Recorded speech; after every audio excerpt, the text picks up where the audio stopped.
The blade rose with the morning sun over Bamberg.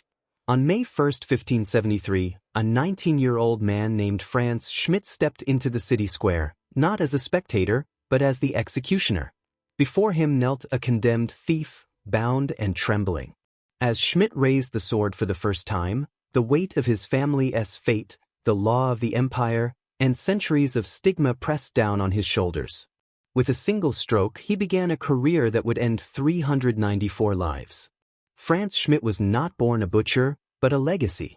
His father, Heinrich Schmidt, had once been a simple woodsman until the Margrave of Brandenburg-Ansbach conscripted him into the role of executioner, a command impossible to refuse.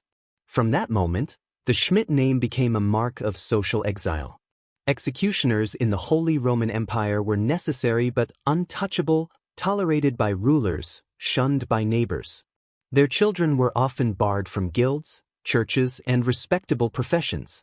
And so Frantz, born into dishonor, chose not to escape the name, but to redeem it. He trained under his father's hand in the town of Hof, learning the techniques of strangulation, sword beheading, and public humiliation punishments. But it was in Bamberg, a rising administrative center of Franconia, where Schmidt would make his first public kill. That day is immortalized in his meticulous execution diary. On May 1, 1573, I wielded the sword for the first time, in Bamberg. This entry was not just the cold recollection of a task, it was the moment a youth inherited an empire's justice. His act was neither rogue nor cruel.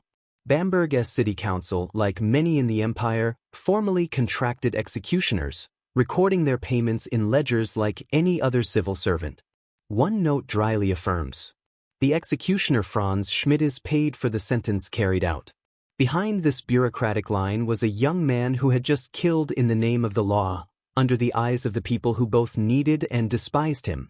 Yet Schmidt's gaze was never fixed only on the scaffold. He sought something nearly no executioner dared to dream: legitimacy. Over the next 2 decades, he would become one of the most sought-after professionals in the empire.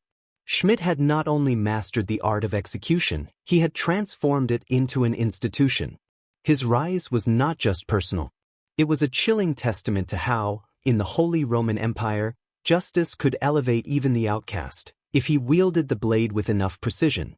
The ritual of justice, public executions carried out by Frantz Schmidt. The crowd pressed in around the scaffold in Nuremberg's Hauptmarkt, children perched on barrels, merchants clutching their aprons. At the platform's center stood a man dressed in dark official garb, calm and motionless. Before him, a condemned murderer knelt beside a block. Then a single, flawless stroke.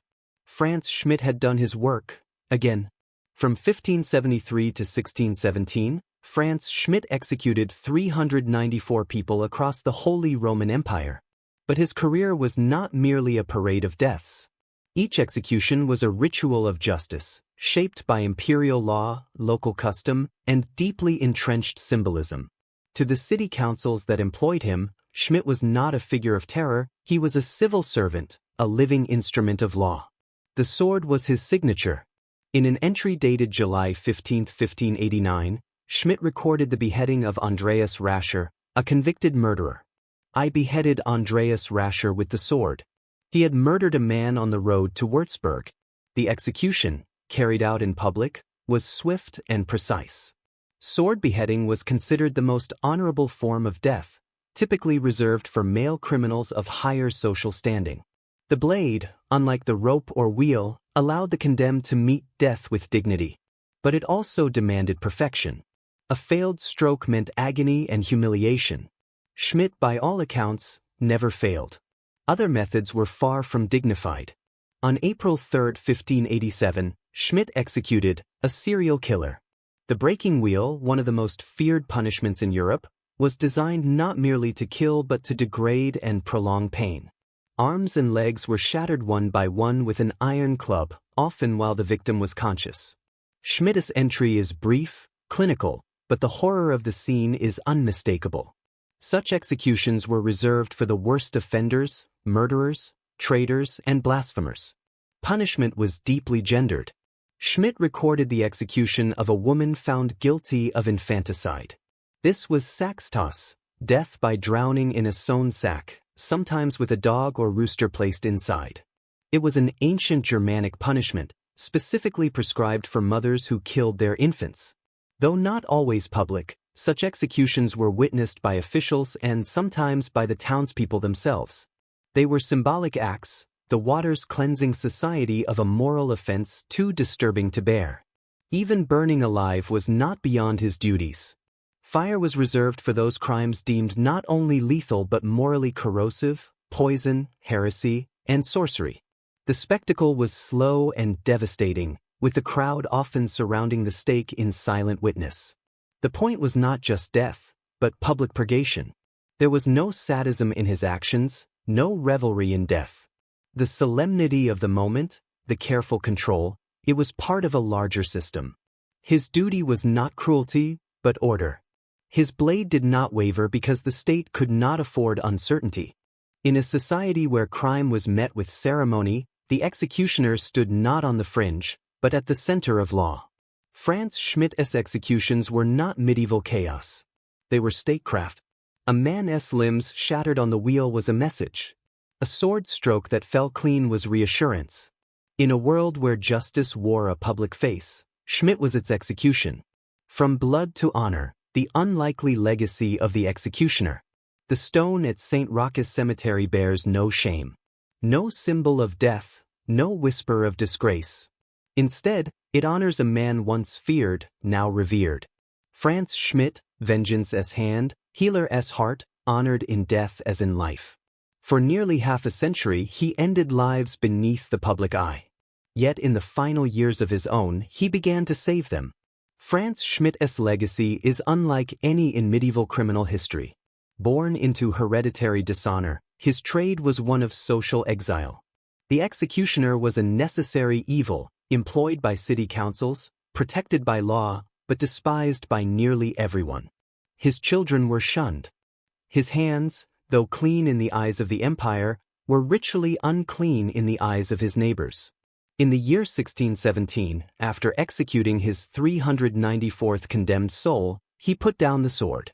He did not retire into silence. Instead, he announced a new calling: healing. Using knowledge of anatomy gained from decades of dissection, Schmidt began to treat wounds, set bones, and dispense herbal remedies. Where once people watched him with dread, they now came to his door in hope. In his own diary, he quietly recorded the shift.